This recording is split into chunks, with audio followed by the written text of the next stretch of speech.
Hello movies and ஆஸ்பெக்ட்ஸில் நம்ம இன்னைக்கு என்ன படத்தை பற்றி பார்க்க போகிறோம்னா அங்கீகாரம் அப்படின்ற ஃபிலிம் தான். இந்த ஃபிலிம் வந்து கேஜிஆர் ஹீரோவாக நடிச்சிருக்காரு. இவர் வந்து ஒரு ப்ரொடியூசராக அவங்க நிறைய பேருக்கு தெரியும்.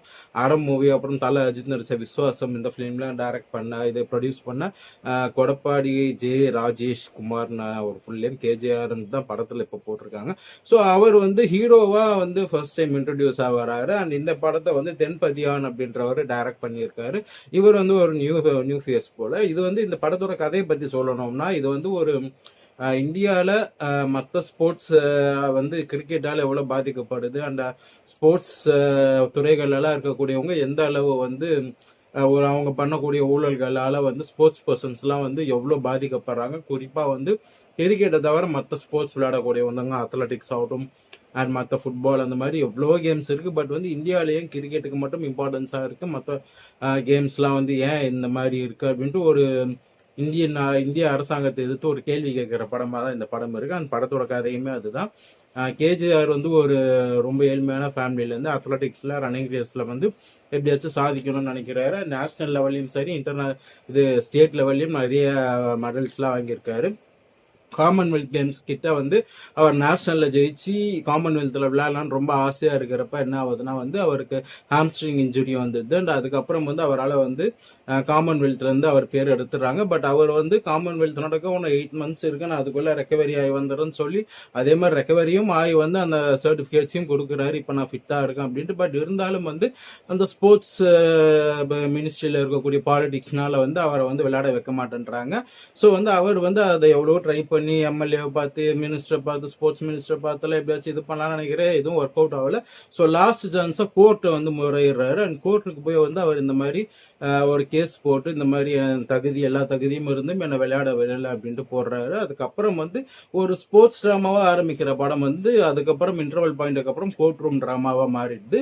கோர்ட்ல வந்து இவர் எடுத்து வைக்கக்கூடிய ஒரு வாதங்கள் ஆகட்டும், மற்ற ஸ்போர்ட்ஸ்லாம் வந்து இந்தியாவில் எந்த அளவு பாதிக்கப்படுது, ஸ்போர்ட்ஸ் பர்சன்ஸ்லாம் எவ்வளோ இங்கே பாதிக்கப்படுறாங்க அப்படின்ட்டு கடைசியில் வந்து இவரை காமன்வெல்த் கேம்ஸில் விளையாட வந்து கோர்ட் வந்து ஆர்டர் கொடுத்துச்சா இல்லையான்றது தான் படத்தோட மீதி ஸ்டோரி. ஸோ ஸ்டோரியாக வந்து இந்த படத்துக்கு 8 மார்க்ஸ் தரலாம். ஸ்க்ரீன் பிளே வைஸ் பார்த்தீங்கன்னா வந்து நிறைய சீன்ஸ் வந்து ப்ரெடிக்ட் பண்ணுற மாதிரி எழுதியிருக்காங்க. எஸ்பெஷலி வந்து அந்த கோர்ட் ரூம் ட்ராமா செகண்ட் ஹாஃபில் மாறிட்டு அப்புறம் கடைசியாக ஒரு ஃபீமேல் அத்லட் ஒருத்தவங்க இருப்பாங்க ஹீரோ கூடவே. அவங்க வந்து கடைசியாக வந்து என்னப்பா அது அவங்களுக்கு என்ன நடந்திருக்கும் அப்படின்ற மாதிரி அந்த யூகிப்பு.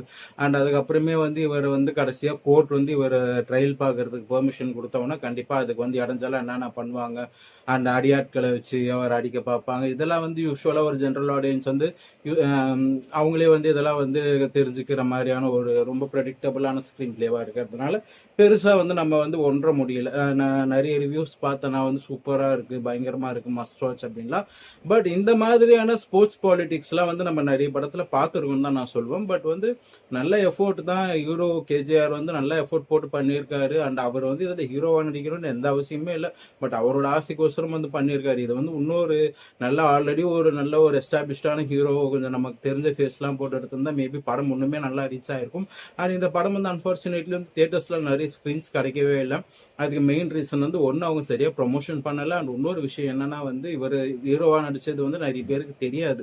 ஒரு போஸ்டர்கிட்ட கூட ஒரு தெரிஞ்ச ஃபேஸ்னா கொஞ்சம் ஒரு அசோக் செல்வன் மாதிரி அந்த மாதிரி ஒரு டயர் 3 அந்த மாதிரி இருக்கக்கூடிய ஹீரோஸ் கூட போட்டிருந்தா இன்னும் நல்லா இருந்திருக்கும். அண்ட் ஓவராலாக வந்து இந்த படத்தை பற்றி சொல்லணும்னாலும் 70 மார்க்ஸ் தரலாம். ஒரு நல்ல கான்செப்ட் தான். ஆனால் வந்து என்னன்னா எல்லாமே ரொம்ப ப்ரெடிக்டபுளாக தான் இருக்கும். எமோஷன்ஸ் வந்து கொஞ்சம் சில இடங்களில் ஃபோர்ஸாக திணிச்ச மாதிரி இருக்கும்.